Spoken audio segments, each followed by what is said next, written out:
basically creates a process to pass whatever Nancy Pelosi and the Democrats are going to want to pass. That's the version that would get the votes. That's how the other side would operate in working through this process. I co-sponsor the Goodlatte bill, and there are some conversations going on of how to make even that bill better, which would be great.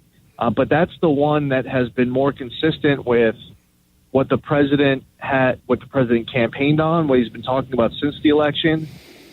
We have a lot of support for that bill. I don't know if we have 218, but quite honestly, we've had a Republican president, a Democratic president, and a Republican president. We've had Republican Congresses, Democratic Congresses, and basically every combination thereof of mixed Congresses with different presidents. And over the course of the last decade plus, we haven't been able to get a big immigration bill done. I think it's really important for us to understand that this is a difficult issue, yes, but just because we have such a strong desire to pass an immigration bill doesn't mean that we should be in a rush to pass any immigration bill. And we can't repeat the mistakes of the past where if you pass the wrong bill, you end up incentivizing illegal immigration where the numbers start to even multiply. We're coming back to D.C. on Tuesday. The House Republicans are getting together for a several-hour conference Wednesday morning to talk about the issue, to vet it out, and hopefully we're able to come to some resolution. But I don't believe this discharge petition is the right answer. Congressman Zeldin, thank you so much for joining me. A pleasure. Okay, so, but this is DREAM Act only.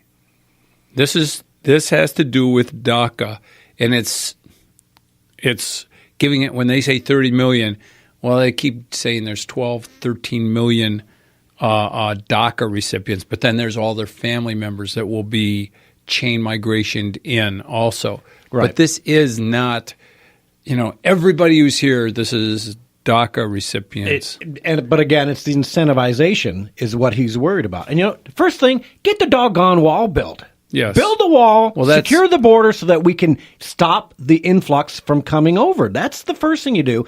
Then we'll talk about dealing with who's here, who can stay, who cannot stay. I'm fine with giving some people who came illegally, if all the conditions are right, everything's perfect, and you came over, you're peaceful, you're paying tax, you're willing to work, you're not sucking off the system, we can talk about some kind of a path to staying here, green card. I'm not necessarily up for citizenship for anybody if you came over illegally, but a plan to stay here, maybe. But I think what the Republicans are doing here, and this is what Zeldin's talking about. Trump. They're stabbing Trump in the back. They're going to get rid. This is what Republicans do over and over again. They cave into the Democrats. They're working in conjunction with the Democrats to screw the American person over. And it's just, now I'm getting steamed, right? So Trump is not opposed to DACA normalization, some form of DACA normalization. Let's put it that way without going full-blown amnesty. Yeah, and he's proved it. But his point is, give me the wall, I'll trade you the wall. He's a negotiator. Yes. I'll trade you the wall for DACA, Democrats. And these stab in the back Republicans are saying, let's discharge this out of committee and bring it up for a vote that the Democrats will want to give us DACA without getting anything in return. We don't get a wall. Yeah, and it's Paul Ryan behind it. And I hope we can get to this track. I got one last, but we want to take a call from Donna in Whitmore Lake. Donna, welcome to the show. Hi, you guys. Hi, Donna. Real quick, I wanted to make a comment about the steel tariff, if this has something to do with it. I bought edging for the garden, the steel, well, it looks like aluminum, edging. Yeah. And I went because I needed 2 more pieces. They come in 8-foot lengths. They said that 1 8-foot length is now $33 for one, just for the edging. And they said it's because the steel prices have gone up. Is it because of these tariffs? I'm not. It's like double in price now. Did we implement the tariffs? I don't think the tariffs had even been implemented yet. So I think that's just price gouging, if you ask me. I would look and shop around a little before you purchase it at that price. If they've jacked it, what was it before $33?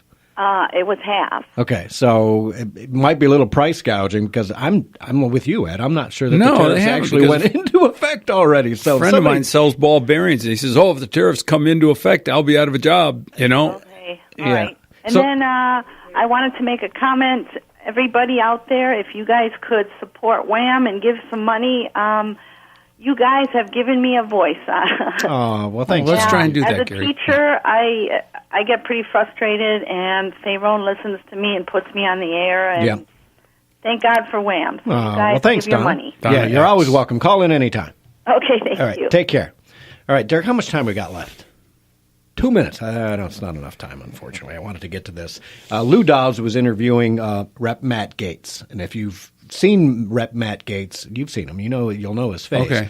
This is one of the up-and-comers, in my book, for the GOP. This guy is a strong Trump supporter, a real Republican, a conservative, not these elite douchebag Republicans like Swamp Paul dwellers. Ryan, swamp dwellers, right? And I wanted to get this, but maybe we'll tie it into next week. I'll find a way to tie it into next week's show. But Lou Dobbs, I love Lou Dobbs. I'm liking Lou Dobbs a lot. I've started DVRing him and watching him. Yeah, absolutely. Lou Dobbs is, I think, one of the stars of the Fox network. It's actually Fox Business, I think, not Fox. Exactly. But I find myself watching more Fox Business, actually, than Fox News because I can't stand the likes of Shepard Smith. Well, don't watch Shepard Smith. I know, don't I have try not time to, but- with Brett Baer and Tucker Carlson, and I'm even liking that, what's her in between?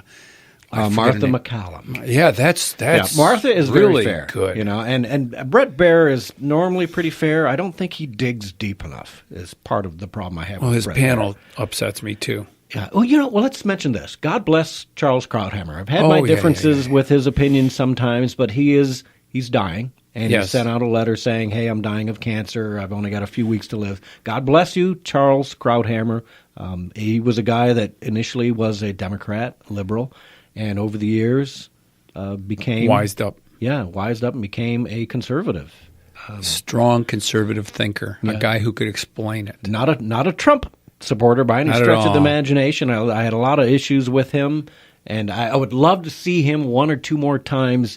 I would love to talk to him right now to say, Trump's been in office for 18 months. What's What your do you last think? take, Charles? Yeah. Please tell us what your last take on Trump But is. he's busy because- fighting for his life right now. Yeah, well, Actually, he's given the fight up. He figures he's got 2 weeks. yeah. Well, it's got to be tough knowing that your hours are winding down like that. So God bless you, Charles Krauthammer, and thanks for all that you've done over the years for broadcasting, television, radio, and books and everything else he's done. So something to think about. And do you want to give a shout-out for the Current? Yes, well, folks, I would appreciate it if you would, when you read the Current, look at the advertisers and then shop there and let them know that you were shown the way by the Current, currentonline.com. Yep. If you don't get it, hard copy in the mail, COURANTonline.com, and you can print off and take those coupons into those advertisers. Yep. Okay, till next week, go to thedailydrift.com. See you then.